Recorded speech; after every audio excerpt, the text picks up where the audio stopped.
mahasiswa 20262147 dari program studi Pendidikan Fisika Fakultas Keguruan dan Ilmu Pendidikan Universitas 19 November Kolaka.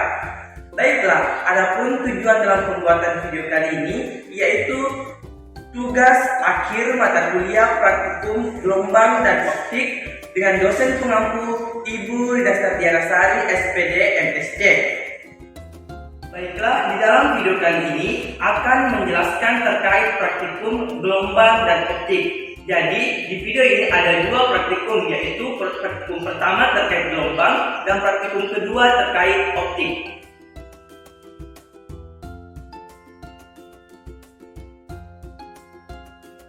Baiklah, langsung saja kita masuk di praktikum pertama terkait praktikum gelombang. Di sini saya mengambil materi terkait gelombang bunyi. Sebelum kita melakukan praktikum terkait gelombang bunyi, alangkah baiknya kita mengetahui apa yang dimaksud dengan gelombang bunyi. Di sini, gelombang bunyi biasa disebut dengan gelombang longitudinal, yang artinya partikel-partikel medium yang merambatkan bunyi bergetar searah dengan arah perambatan gelombang bunyi. Baiklah, adapun alat dan bahan yang digunakan pada praktikum gelombang bunyi ini yaitu terdiri dari alat-alat sederhana yang bisa kita jumpai di sekitar kita. Yang pertama yaitu 3 buah gelas kaca, 1 buah sendok, dan air. Air di sini sebagai medium rambat dari bunyi. Adapun langkah kerja dari praktikum gelombang bunyi ini, yang pertama kita siapkan gelas kaca sebanyak 3 buah. Kita misalkan gelas yang pertama ini merupakan gelas A, yang di tengah merupakan gelas B, dan yang terakhir ini gelas C. Selanjutnya kita isi gelas tersebut menggunakan airnya. Kita isi gelas tersebut menggunakan air. Untuk gelas pertama kita isi gelas tersebut dengan air. Gelas ini diisi dengan air full, dan tengah atau gelas B ini diisi dengan air setengah, dan gelas C ini diisi dengan air di bawah setengah.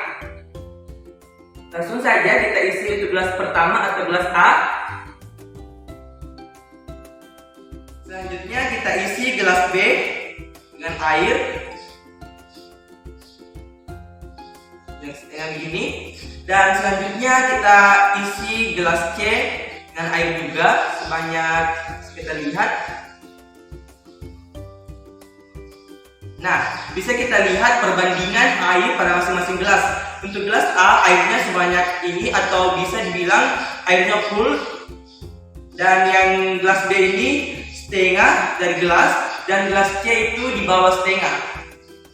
Baiklah, selanjutnya itu kita akan melakukan percobaan terkait gelombang bunyi pada masing-masing gelas dengan menggunakan sendok. Caranya yaitu kita memukulkan sendok tersebut di samping gelas, dan gelas tersebut akan mengeluarkan suara. Baiklah, untuk gelas pertama kita pukul.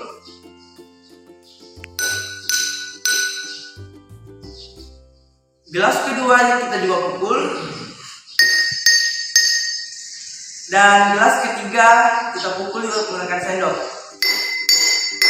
Baiklah, dari hasil percobaan tadi dengan cara memukulkan sendok ke gelas, maka dihasilkan hasil percobaan yaitu gelas pertama atau gelas A suaranya tidak terlalu keras, dan gelas B suaranya juga tidak terlalu keras, tetapi gelas B suaranya lebih keras dari gelas A.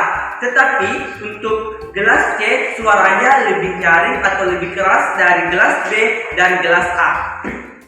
Baiklah, dari hasil percobaan tersebut diperoleh kesimpulan bahwa semakin besar atau semakin banyak volume, maka semakin kecil getaran atau gelombang yang dihasilkan, sehingga suara atau bunyi juga semakin kecil.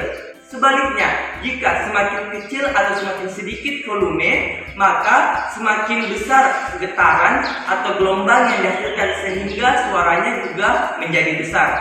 Baiklah, gelombang bunyi terjadi karena yang pertama adanya sumber bunyi yang bergetar. Bisa kita lihat sumber bunyi yang bergetar tersebut yaitu saat kita melakukan pemukulan gelas menggunakan sendok. Yang kedua, gelombang bunyi terjadi karena adanya telinga atau penerima yang baik. Di sini telinga atau penerima yang baik saya sendiri. Dan gelombang bunyi terjadi karena adanya medium rambat. Medium rambat yang saya gunakan pada praktikum gelombang ini yaitu zat cair. Baiklah, itulah tadi hasil percobaan atau hasil praktikum untuk gelombang bunyi.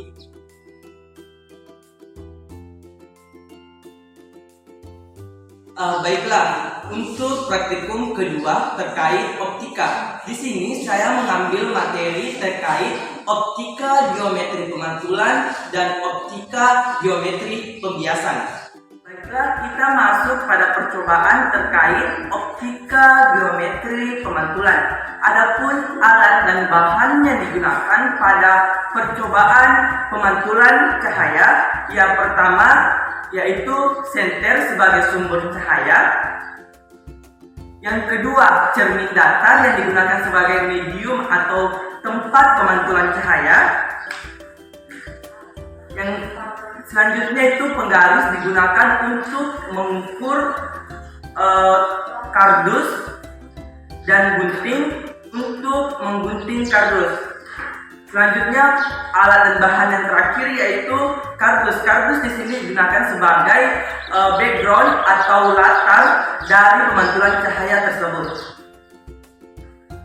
Adapun langkah kerja terkait percobaan pemantulan cahaya ini, yang pertama kita ambil kardus dan kita berikan kaki atau sandaran agar kardus tersebut dapat berdiri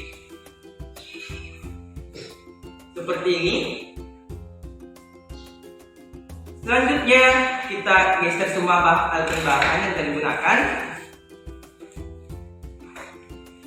dan kita letakkan cermin di bagian sini. Dan selanjutnya kita nyalakan senter tersebut.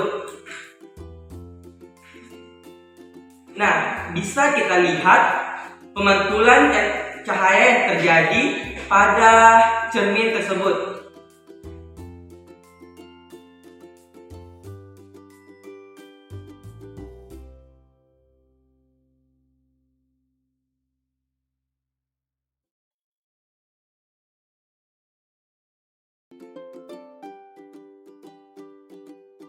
Baiklah, berdasarkan hasil percobaan terkait pemantulan cahaya ini dapat disimpulkan yaitu cahaya dapat dipantulkan. Adapun benda yang paling bagus digunakan untuk pemantulan cahaya yaitu cermin.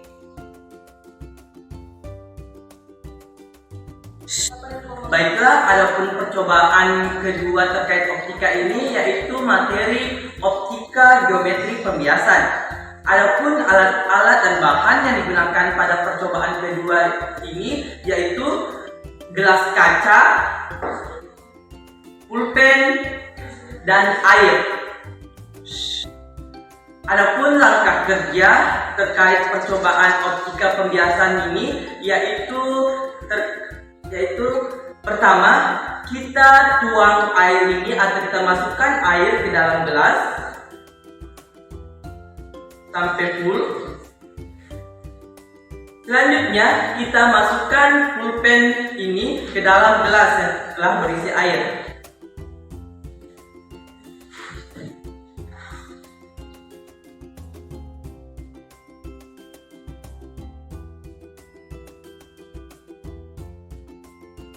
Baiklah, berdasarkan hasil percobaan yang telah dilakukan terkait optika geometri pembiasan, yaitu bisa kita lihat pada pulpen yang ini bahwa pulpen ini terlihat seperti patah saat dicelupkan atau dimasukkan ke dalam gelas yang sudah berisi air. Baiklah, berdasarkan hasil percobaan optika geometri pembiasan, adapun kesimpulan yang dapat saya peroleh yaitu pembiasan cahaya terjadi karena perubahan kelajuan cahaya akibat perbedaan medium. Di sini cahaya merambat melalui dua zat yang kerapatannya berbeda-beda sehingga cahaya itu dibelokkan. Di sini medium tersebut yaitu air dan udara.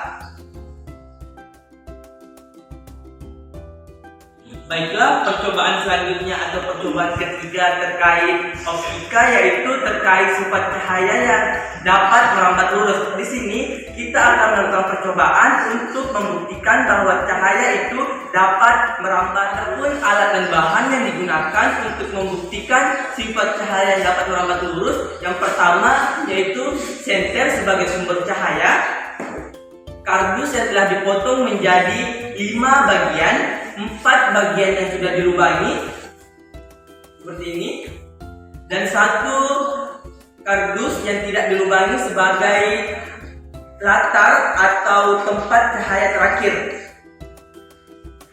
Baiklah, adapun langkah kerja terkait pembuktian atau percobaan pembuktian sifat cahaya yang dapat merambat lurus. Yang pertama yaitu kita posisikan kardus ini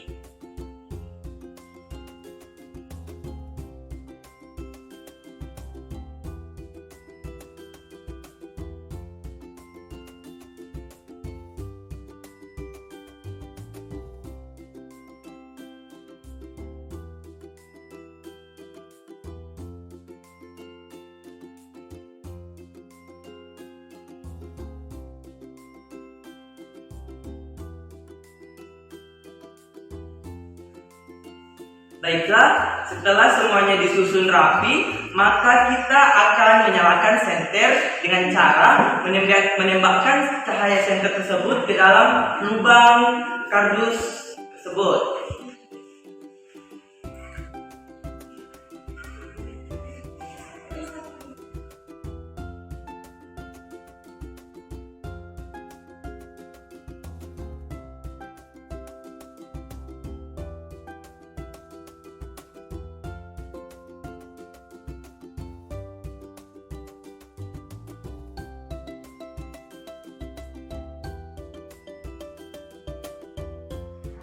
Baiklah, berdasarkan hasil percobaan yang telah dilakukan, maka dapat disimpulkan bahwa cahaya itu dapat merambat lurus dan cahaya itu dapat dibentuk melalui medium yang kita gunakan. Seperti pada percobaan ini, cahaya yang dihasilkan itu berbentuk lingkaran karena medium yang kita gunakan juga berbentuk lingkaran. Baiklah, kita masuk di percobaan keempat terkait optika, yaitu untuk membuktikan sifat cahaya yang dapat menembus benda yang bening. Adapun alat dan bahan yang digunakan, yang pertama senter sebagai sumber cahaya, yang kedua gelas bening sebagai medium yang dapat merambatkan cahaya, dan air juga sebagai medium yang merambatkan cahaya, dan alat tambahan terakhir yaitu kardus sebagai tempat cahaya yang akan merambat. Langsung saja, adapun langkah kerja pada percobaan yang ini, yang pertama yaitu kita masukkan air ke dalam gelas bening. Setelah kita masukkan, maka kita letakkan gelas tersebut di depan kardus. Dan langkah selanjutnya itu kita nyalakan senter dan tembakkan senter tersebut ke depan gelas.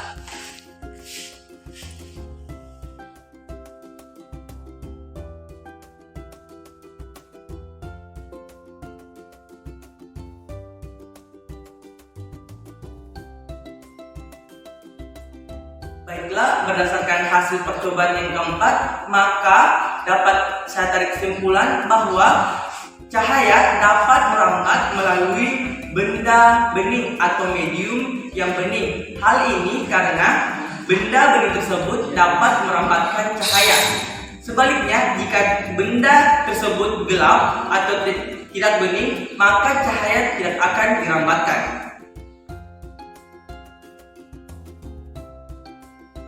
Baiklah, itulah tadi hasil praktikum gelombang dan optik. Untuk praktikum pertama terkait gelombang bunyi dan praktikum kedua terkait optika yang terbagi menjadi 4. Yang pertama itu percobaan terkait optika geometri pemantulan, yaitu pada pemantulan cahaya. Yang kedua, optika geometri pembiasan.